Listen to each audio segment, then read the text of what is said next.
Welcome to episode 18 of Ping, a Firewalls.com podcast, a bi-weekly look at cybersecurity, including interviews, news, expert tips, and the latest trends.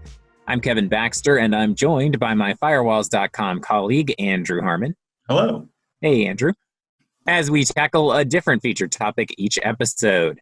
New episodes are out every other Wednesday, so subscribe or follow on your favorite podcasting platform to get the latest first. Ratings and reviews are appreciated, and you can drop us a line anytime at podcast@firewalls.com. As always, thanks for listening, and now it's time for our featured topic for this episode. We live in a connected world with products, services, people, and other resources available at our fingertips thanks to the internet. However, that connectivity also makes our valuable personal information, financial resources, and proprietary data more vulnerable than ever to theft. Criminals don't need to gather a team for a bank heist or pick your pocket to get your credit card number. They can do it from the comfort of home. And that's why securing your online presence is vital. The first step in that journey is knowledge. As someone somewhere once said, knowledge is power. And we took that to heart in creating the Firewalls.com Cyber Threat Dictionary.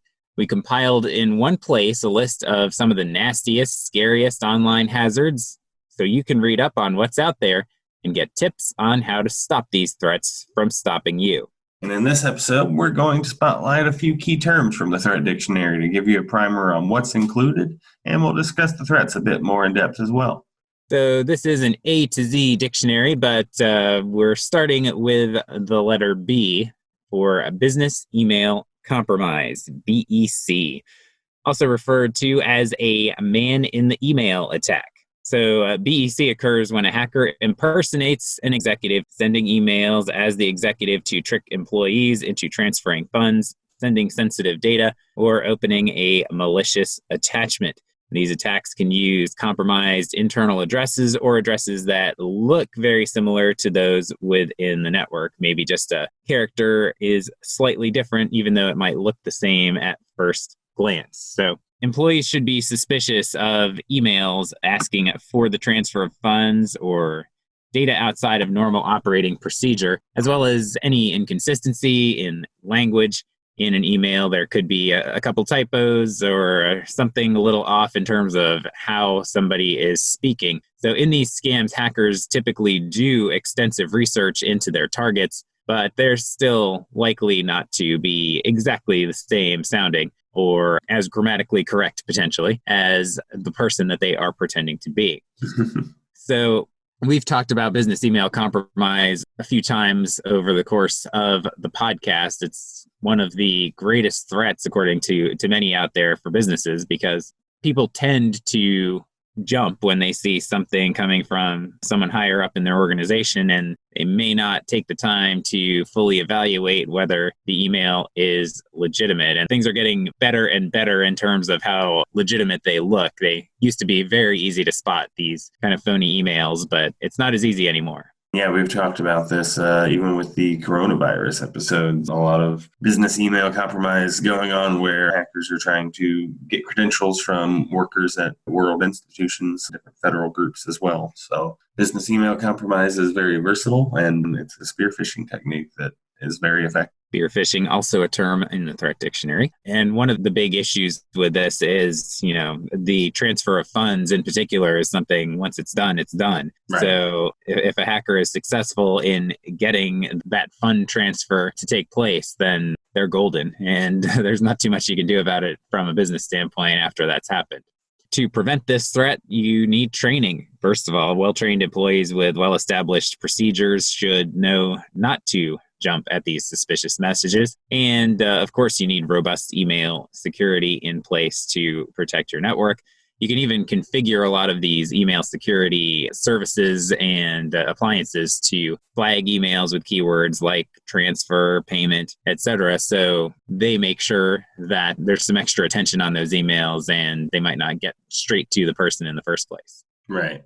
Well, moving on to our next letter in the alphabet, C. Well, let's go to one that's not exactly a threat, but depending on how it's used, it can be. And that's cookies. Most websites everywhere around the internet use cookies in the modern day. And they basically allow websites to remember data about you, track your visits, what kind of activity you took on the site. And this is done so that they can better serve you content in the future that they know you might be interested in. So, like I said, cookies themselves are not malicious in nature, but they can be misused in the wrong hands. Attackers can take advantage of data in the cookies.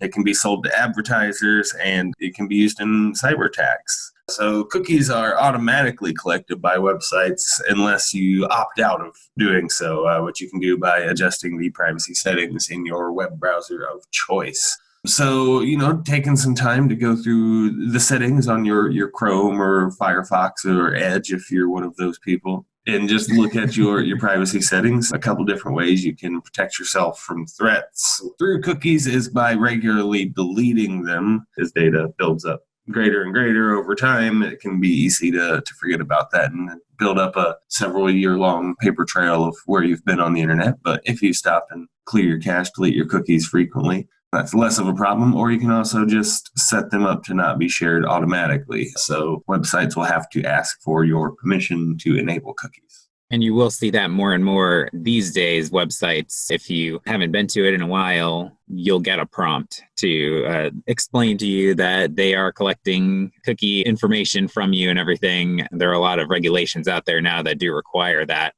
There are more situations where it's even in front of you to decide whether or not to allow the collection of cookie information. Going back to the hacker thing we just talked about in business email compromise and spear phishing, hackers are doing a lot of research on people to make sure that they're very targeted in their attacks. And if they get access to this information about your browsing history, then it makes it a lot easier to send something that looks legitimate to you based on your typical shopping behavior, your financial institutions that you go to, things like that.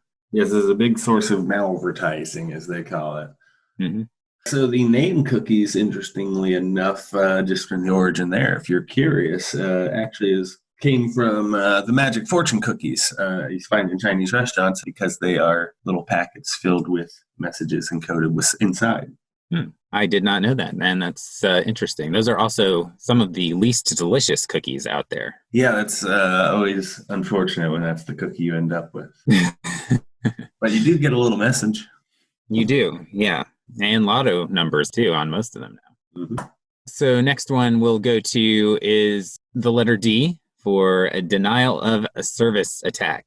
DOS attack is an effort by an attacker to overload or shut down a service, preventing legitimate users from accessing it. So typically, DOS attacks target web servers aiming to crash websites by flooding them with more traffic than they can handle. You also see this happening with online gaming a decent amount too. Mm-hmm. No data is stolen or compromised, but the service interruption can cause financial or reputational damage to an organization. And the most common method to carry out an attack is by using a botnet, which is also in the threat dictionary. The basic on that is multiple computers or devices controlled by a hacker to overload the server with requests in what is probably the most well-known version of a DOS attack, a distributed denial of service attack, or a DDoS attack. So the obvious symptom is unavailability of a normally reliable website or online service. These attacks can also cause major network slowdowns for those affected. So stopping one of these attacks is really just having your network locked down. So if you have a website or another type of service that could be affected by this, you just want to make sure that you have strong network security, starting with a firewall and security services. Right. So yeah, when you talk about these botnets, these swarms, we're talking, usually millions and millions of individual infected machines. So this kind of attack isn't, just a handful of requests being sent to the servers, but thousands upon thousands per second, to the point the server just can't keep up. So we've covered recently the Neckers botnet that was recently taken down. I forget exactly how large that one was in terms of how many individual bots were included, but Again, these do were something like millions and millions and had been built for yeah. several years. So these are pretty large, powerful swarms of tools. Right. This is a situation where all of this traffic goes after one spot. And, servers nowadays are typically pretty prepared to have lots and lots of traffic coming their way, especially a lot of the places that are targeted by these DDoS attacks. So you have to imagine how much is really coming at them to actually take down a website or a server, at least temporarily. And we are talking millions and millions and millions. Right. And some manufacturers do make specific appliances or services for these types of attacks as well. So there are solutions on the market specifically designed just for these attacks because they are not only powerful, but pretty common. They're pretty common, and you hear about them very easily because these are places that people are using. And if they are unable to access any of this stuff, even just for a few minutes, then you'll probably know about it. Right. And you mentioned video games, especially, have been hit by this. People unable to access servers for online games because they are currently under attack. So Absolutely. people should be familiar with this. Oh, yeah. Well, let us skip ahead. We've done B, C, and D, so obviously best for me to move on to M with man-in-the-middle attack. Obviously, that's the next logical place to go. Yeah. So a man-in-the-middle attack involves a hacker intercepting communications between your network and some outside entity. This can occur via email, social media. It can be Wi-Fi eavesdropping, or even phone communication. So in a man-in-the-middle attack, the hacker basically impersonates one of the entities communicating, placing themselves between the network and the legitimate source that you were communicating with. And they basically are an imposter there in the middle, intercepting everything that comes through. So, for instance, pretending to be an account holder when you're transferring money between banks or redirecting funds. Or a hacker could simply intercept personal data that you are sharing with a website through like a submission form, for example. A lot of different versions of this out there. Yeah, it's pretty versatile. You see it a lot of different places and a lot of different ways it gets done. And as noted, the threat is multi-tiered, and attacks do usually occur, a variety of manners, usually with multiple steps. Sometimes other payloads can be involved as well. So be aware of your surroundings, double check the websites that you are interacting with, check out the URLs, make sure you're not being typo squatted, check for any links, make sure they're legitimate before you click them. Any sort of dummy public Wi-Fi networks. For example, we've talked about evil twin attacks where a network is set up with a similar SSID name to another network and draws in connectors that way. And this can also be done through phishing schemes, through email. Yeah, the Wi-Fi thing is interesting because it kind of goes back to our episode about the world of wireless, where Ryan Orsey from WatchGuard talked to us about actually taking the Wi-Fi pineapple out to public places to see if the network is secured, because these SSIDs can be exactly the same. So right. That's definitely a big one to look out for when you're using public Wi-Fi. Yeah. So these things can be a little bit elusive to deal with just because they vary so much. So just again, be trained to look for signs of typo squatting, bad illegitimate links that you might be linked to in an email. Phishing is a big one. So lots of different social engineering training pays off in this case for preventing this type of attack. So make sure that your team is trained and well aware of cybersecurity know-how, and also make sure you have a firewall with advanced subscriptions that will help them sort of pre-filter this stuff before they even have to deal with it. Yeah, absolutely. So we've talked about this in the business email compromise setting, and it comes up in a lot of these different threats, but thought it was worth highlighting the old phishing. That's not with an F, but with a PH. So we jumped from M to P now, and it relates to a type of email scam designed to deceive recipients into sharing sensitive information with an attacker. So phishing emails often appear to come from a reputable source, such as a bank, maybe a social media channel, an internal department, retailer online that you use, or another business with whom you have an account online games, online music services. There's really an endless list. And again, it goes back to the better phishing schemes are actually aware of the things that you are using the most to get information from you. So they initially appear to be official, but usually you can spot them on closer examination due to slight variations in from addresses. Maybe a character looks like another character, like I mentioned before in the business email compromise example. Typos within the text, graphics that don't look quite right, maybe a contact address that's a little off, and they often include links and attachments to deliver malware. So most email services have some level of awareness of this type of email at this point anyway, so a lot of them are getting filtered out, but the really good ones will still get through to your inbox. And so it really pays to think very clearly about the things that you should be getting from any of these places that you interact with. And if you're not 100% sure it came from them, then as a general practice, you shouldn't directly click links within email messages or share some sort of information if you're not 100% sure. And so you might as well just go back around, and if there's a message that you find concerning coming from one of these places, then contact them separately through direct channels that don't involve clicking within your email. So go to their website, find a contact form, call a phone number. If it's a credit card or bank, just call your actual bank phone number or the phone number on the back of your card instead of just automatically dialing what's in front of you or clicking on the link. And also, always be wary of downloading attachments unless you are 100% sure where they're coming from. And of course, you want organizations to train all of their users to spot phishing emails and avoid interacting with them to prevent this threat. But that's not 100% type of prevention, because there are good ones out there. And sometimes somebody's not maybe thinking as clearly as they should, and they might click on something and even right after they click it, realize they shouldn't have, but it's already a little late at that point. So as a network admin, one interesting tool out there that a few different companies offer is a phish testing that companies can run on their employees. Basically, you set up a fake phishing email, send it out to your employees, and if they click, they'll have to take some training, and if not, good for them. They pass the test. Yeah.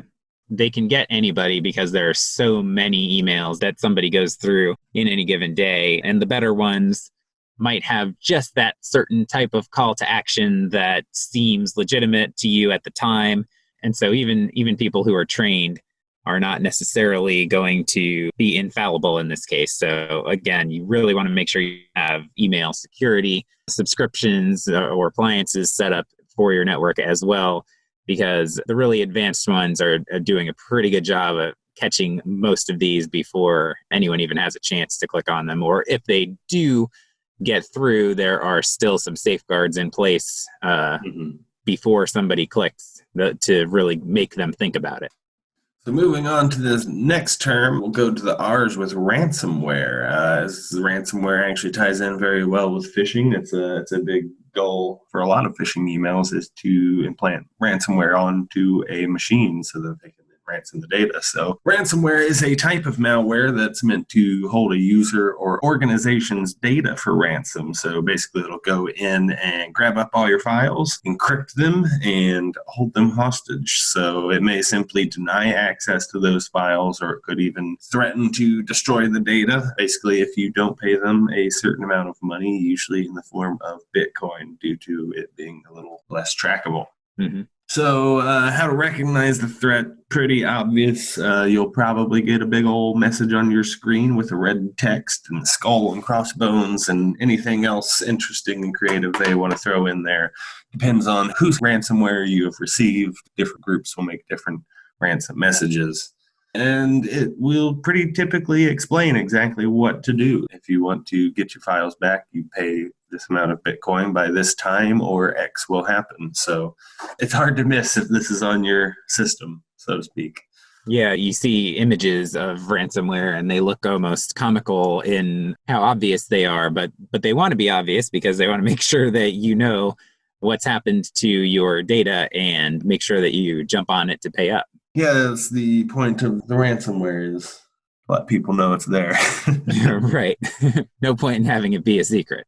Right. So, as with any malware, users just need to take care not to download any suspicious files or click suspicious links. Like I said, this is often the goal of phishing, is to get one of these files onto your machine so that it can then infect and spread to other parts of the network, as well as start encrypting and ransoming files from you. So a cloud sandbox is also a very great tool to have to prevent ransomware. It detects a sort of suspicious file that it thinks might be ransomware. It will be quarantined and detonated in a safe virtual environment where it can't actually affect your network. So that's a big step. And same thing with phishing, just email security in general. There's a lot of email security services out there with sandboxes involved. So a lot of easy ways that you can stop ransomware. A lot of it's going to be through security services and subscriptions. Yeah, and of course, data backup as well. Having your data backed up in another place that's happening regularly, so that if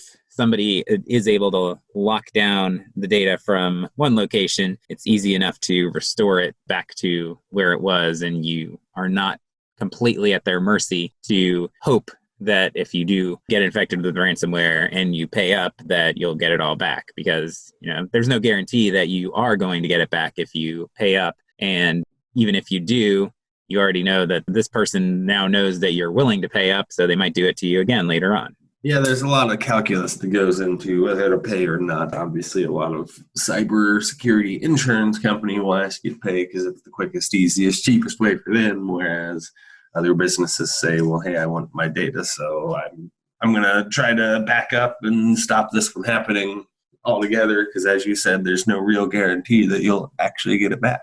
Right. And this is something that we've seen target individuals. We talk about it targeting hospital systems. We've had a number of examples of that recently. All sorts of different targets of ransomware. A lot of local governments were a big one last year as well. So it doesn't really matter what type of organization you are definitely a potential target. Schools also. There's really no limit on this, and just be aware. So we are staying in the R's for this next example. A rogue access point, or AP, is any wireless access point that is installed on a network without authorization, which means it's then not managed by the network admin.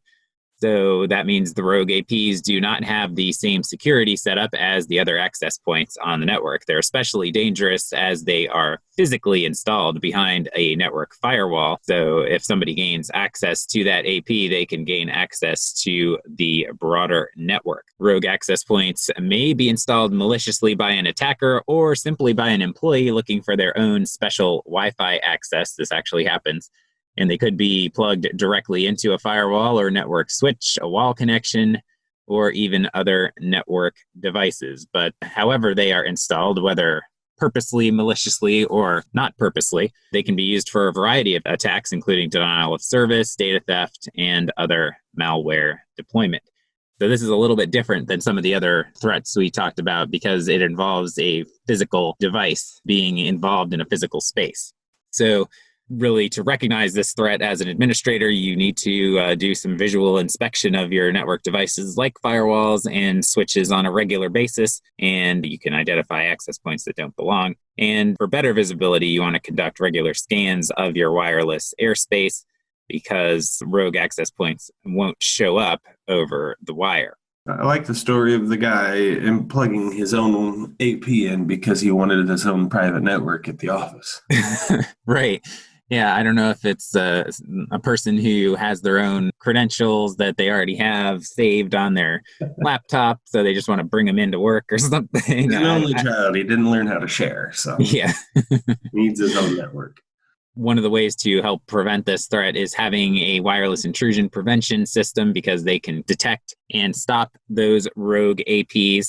Also, you want a managed network switch instead of an unmanaged one, because you have a lot more configuration control. So somebody can't just plug something into the switch and have all the access that they want to your network if you have a managed switch configured properly. Configured properly is also a key phrase there. Obviously, Yeah. it won't matter if you have a managed switch if you've left all of your ports open. So any Right. unused ports, make sure those are being closed. That's just good network security practice. Yeah, that's not just a recommendation for rogue APs, but for a lot of other attack prevention as well. Right. You want to ensure logging is enabled to help identify suspicious activity as well. And if you do find that employee who brought in their own access point, you probably want to make sure that they are trained not to do that in the future, and maybe even have some policies to stop them from doing that in the future as well. All right, last term I don't think this is the last term in the dictionary, but it's the last term we'll stop on today, which is the zero-day exploit. So this is obviously a big buzzword that a lot of people are seeing out there. This is basically any type of new software application vulnerabilities that a vendor is not yet aware of, or I guess hasn't publicly acknowledged at least. So that there's no patch immediately available if that vulnerability is exploited. So you'll hear about 0 days in the wild a lot of the time. Basically what that means is an attacker has actually identified this vulnerability, created some attack that targets it, and it is now being seen as a publicly viewable attack. Right. So the hacker's generally the only one aware at that time of the existence of these vulnerabilities, unless, like we said, the company knows and just haven't made it public yet. But day zero then refers to like patient zero, the day that a vendor becomes aware of that vulnerability and starts to develop patch. They're basically the starting point for when this new vulnerability exploit patch is found and developed. So a lot of old firewall, the traditional firewall methods of recognizing a threat were signature-based, basically checking every file it came across against a database of known threats and seeing if there was a match. But we now live in the world of behavior-based scanning, and this is done through machine learning. So it establishes a baseline for what normal system behavior looks like, and if something comes into the system that doesn't follow the patterns that it thinks of as a safe everyday file, it's going to go ahead and give that file some extra attention. Additionally, you can also have analyzing software that analyzes interactions for abnormal behaviors as a result of malware if that's not already built into your firewall.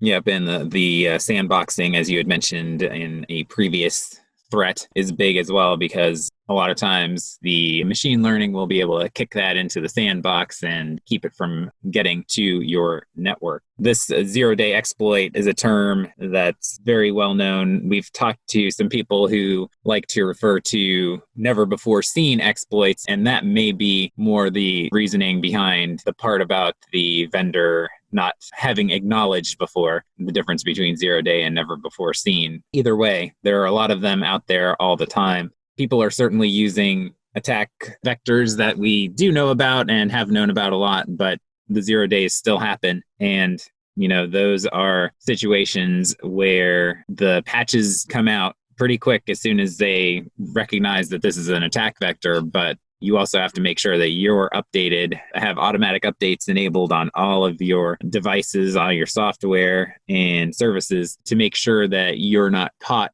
without an update after something has been discovered and patched, because, once it's out there, people will continue to try to use it, knowing that there are plenty of people who may not ignore the email. Yeah.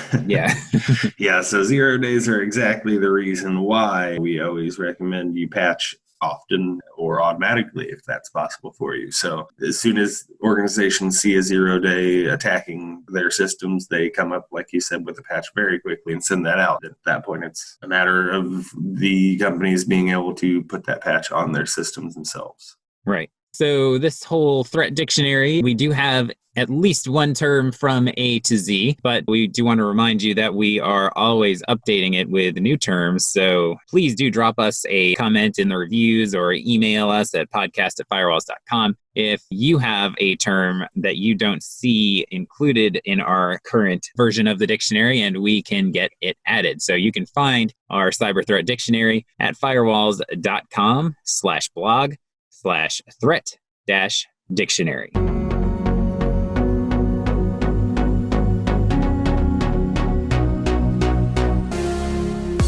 now it's time for headlines. In this regular segment, we take a look at the top news in cybersecurity, discuss those stories, and find out what they may mean to you.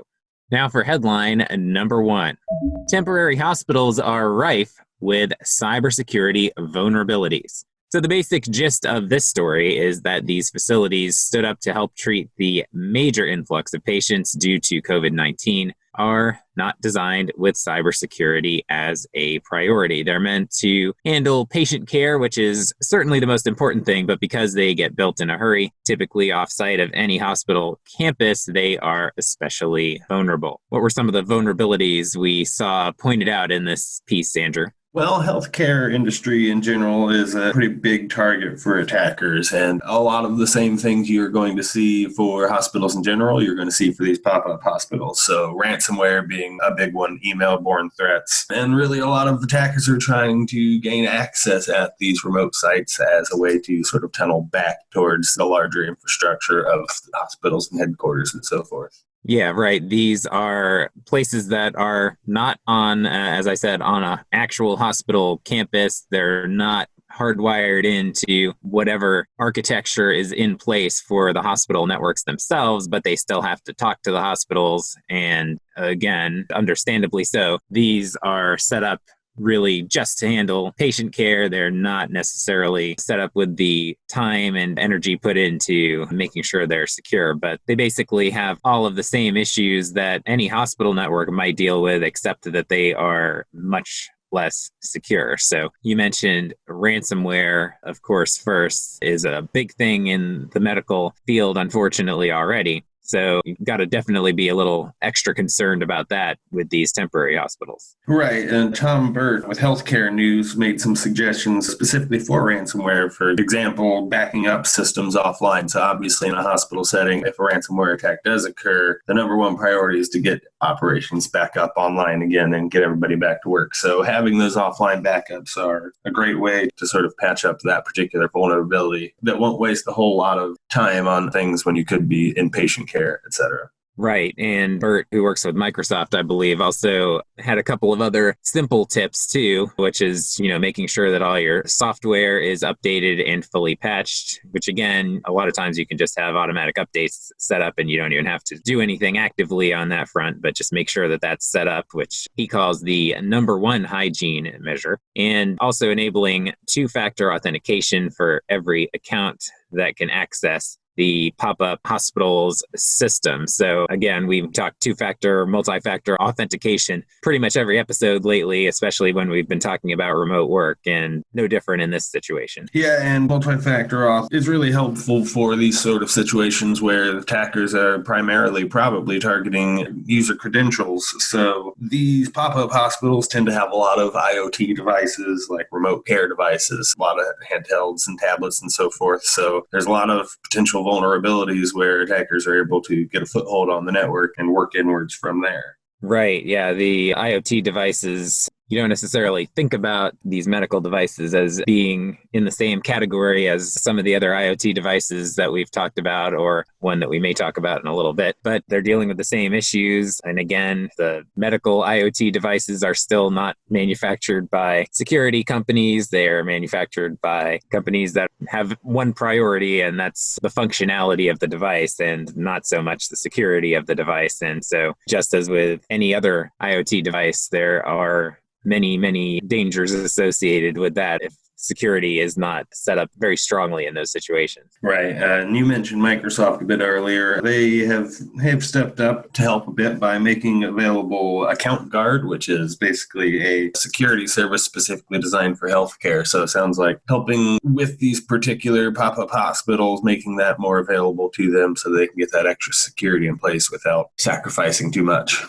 Right, yeah. And that is one positive that we've seen in the cybersecurity industry, a lot of different industries certainly, but the cybersecurity industry is what we've been focusing on here. And we've seen a lot of companies and people with expertise stepping up during this COVID-19 crisis and, offering a helping hand to those who need it the most and offering their expertise. And so this is another example of that with Microsoft. So that's definitely a positive here. he talks about a particular type of attacker in this piece, which I thought was interesting, that state actors in particular may focus on these temporary facilities as vulnerable points, try to get into that facility, and then use that control to then communicate with another organization, which could be just the hospital in general, but actually was mentioned the WHO, for instance. And of course, we've already talked about the WHO dealing with cybersecurity issues as well. But thought it was interesting that he specifically called out state actors as people who were, really focused on these facilities.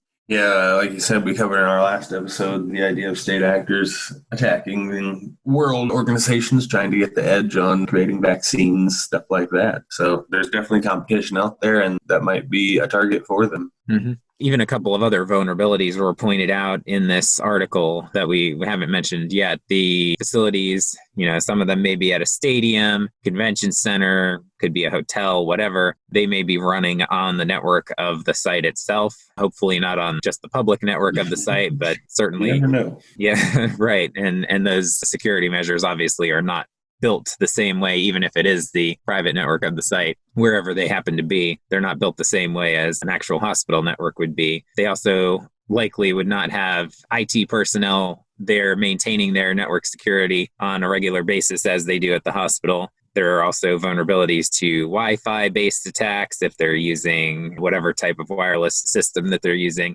And then even outside of these temporary hospitals, just in general, the healthcare facilities do have a lot of remote workers now and remote communication taking place just as everybody else does. So certainly those bring their own set of vulnerabilities also. Hopefully everybody's ready to tighten up their security and get over this quickly. Right. But it just means that, these hospitals are dealing with many, many additional points of entry for their network and just need to encourage everybody to think about cybersecurity in every industry, every facet of life right now, because the care of these patients is definitely the top priority, but that care could be compromised if the hospital doesn't have access to the patient data and background on the patients to actually give them the right kind of care. Correct. Time for headline number 2. Wi-Fi is getting its biggest upgrade in 20 years. So the FCC, also known as the Federal Communications Commission, has voted to open up a plot of spectrum in the 6 gigahertz band for unlicensed use. That's the same regulatory go-ahead that lets your Wi-Fi router broadcast over the current 2.4 gig and 5 gig bands. So in essence, what it means is routers will have many, many, many, many more open airwaves to broadcast Wi-Fi signals, which should also mean faster and more reliable connections from the next generation of devices. Yeah, and when you say many, many, many, they're talking about quadruple the space. So this is a pretty exponential growth. As you said, 2.4 gigahertz and 5 gigahertz is the current bands most are familiar with and that most Wi-Fi access points are built on. So this is the biggest spectrum addition since 1989. This is quite a big deal. Yeah, the headline says its biggest upgrade in 20 years, but then within the story, it talks about 1989, which was basically when Wi-Fi was first allowed by the FCC. I don't know what the Wi-Fi networks looked like back in 1989, but or what devices could actually connect to them. I don't think very complex or high traffic. Yeah, I don't remember a smart TV when I was growing up. So, so this will be big news for product managers looking to build sort of the next generation of devices, whether that means wireless access points, mobile phones, firewalls, all sorts of stuff this is going to be affected by. So especially beginning, you're going to have not a whole lot of people already migrating to that new spectrum. And so, it's going to be pretty open airwaves there. Right. If you're an early adopter, you will probably really have the area of the 6 gigahertz spectrum to yourself initially. But, it should have I would think, a positive trickle-down effect too, that all these new devices that are going to be on that spectrum, be able to support that, will then not be using as much of the bandwidth on the other ones that are already there. So even if you're not particularly one of the people who has upgraded, you should benefit from this in some way. Right, yeah, sort of lighten the load on all the lower bands. So this is expected to be seen in stores probably end of 2020, early 2021. Probably expect to see the name Wi-Fi 6E attached to these products. Right. We've got Wi-Fi 6 as the current industry standard, but anything that's built yet obviously does not have this capability to hit the 60 gigahertz band because it wasn't allowed. So that's something that a bunch of companies have already developed the technology to do so. They just don't have anything on the market yet. So as you said, late this year, early next year, and experts are expecting a lot of the first wave of this to be smartphone based because smartphones obviously like to use that Wi-Fi. A lot of data going, and everybody's going to suddenly speed up. So that sounds like great news. Yeah, I had read a couple of places that this was partially driven by the fact that, so many people are spread out and using their Wi-Fi all the time now because of even the work from home situation. So there was a little bit of that involved to, again, try to lighten the load on the current spectrum that's out there. So I guess that's one small positive here, but it's something that people have been talking about for a while. And it does look like the tech industry is really on board with this. It doesn't look like it's sort of maybe this will help kind of thing. It seems like everybody is excited. Yeah, the bandwidth highway added a couple more lanes. I wonder what the future holds. The article points out that even 5G networks from cell carriers may use this space, but even going forward, when people are really jumping into the 6 gigahertz spectrum, people in the industry seem to be pretty confident that there will be room for everybody. And so the speeds and performance should go up, spectrum congestion should go down, and everything should be a lot more reliable. It doesn't seem like there's any downside to this particular news. Yeah, I'm looking forward to streaming on every device I own simultaneously. All right, time for headline number 3. So this is the story I have been waiting to address. I teased something about another smart device in the first headline. You were a little backed up earlier, yeah. Did you say backup? Okay. So, and this one is actually one that I missed when it first came out. It's actually been out a little bit longer than our normal headline shelf life, but couldn't resist. So headline number 3, this smart toilet recognizes your butt and analyzes poo for diseases. I don't think I've seen too many headlines that use that terminology, but usually when I see a headline like this, I assume it's a little sensationalized, but if you stop and read this article, no, that is a very, very accurate title. It is, yeah. And the editorial standards of each news outlet that covered this were definitely tested, I think, in terms of what kind of terminology they would use. Yeah, they want to give us a breakdown of the sort of infrastructure of this system, Kevin? All right, so this is a smart toilet. The story is Stanford scientists have developed a smart toilet that can analyze feces and urine for a number of diseases and even some forms of cancer. It can identify users not only by using fingerprints with a normal old fingerprint scanner. That one's not that interesting, but also by anal prints. And so you thought getting fingerprinted was invasive? That it seems like that goes to a different level. But apparently, according to the researchers at Stanford, the anal print is unique, just like your fingerprint. Lead study researcher Sanjeev Gambhir said in a statement, "We know it seems weird, but as it turns out, your anal print is unique." So, yes, and so when you sit on the toilet and you log in, I suppose, a motion sensing device recognizes what's going on and activates a high-speed camera, which can analyze the flow of your urine stream as well as the viscosity of feces, and also includes test strips in the toilet bowl, I believe, to test white blood cell count. Right, and the anal print is taken by one of these high-speed cameras, and the idea of the anal print and the fingerprint is to recognize the user, obviously, of the toilet, especially if you have it set up in the family household where you might have 4 or 5 people using it on a semi-regular, hopefully regular for them, basis. Across the streams. Yeah. So yeah, this is designed with the idea that there is a lot of health information that can be gleaned from a person's urine and feces.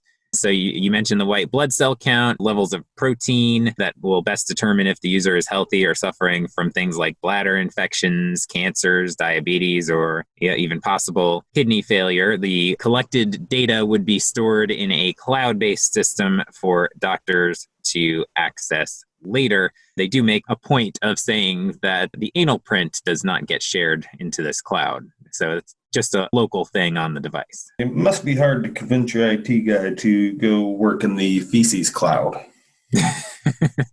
Must be shocked to see that on his task list for the day. Yeah, the cloud you always think of as such a nice, open, clean environment. All the images we see of the cloud are all like happy, bright, sunshiny, and everything, even though that's a metaphor. But this one is probably not the nicer looking cloud. Right. The one thing I would encourage, and we'll have the link to this article in our description. I encourage listeners to check out this article because there are a lot of drawings and diagrams of the device and the use of the device, which I definitely would recommend looking at. Yeah, so I think we've nailed our quota for network security potty humor for the week. Well, I don't know. I had a few more things. Should people be wiping their anal prints from the scenes of a crime now? I don't know. Yeah. As far as the security aspect of this is concerned, this is an attack surface that splashes back. Oh, this show's going down the tubes, Kevin. Yeah, we could keep going for a while on this, but there's only so much dumping we can do of this kind of humor, so I guess we'll leave it at that. Thanks very much for joining us for this episode of Ping, a Firewalls.com podcast. Check out the links in the description to get more info about everything we discussed, and please do visit our blog at firewalls.com/blog. Subscribe or follow now to ensure you get the latest episodes as soon as they're available, and please do rate and review us wherever you listen to the podcast. Visit firewalls.com for all your network security needs and give us a follow on Facebook, Twitter, and LinkedIn. For Andrew Harmon, I'm Kevin Baxter. We'll be back soon with another episode, but in the meantime, we remind you to get secure, stay secure.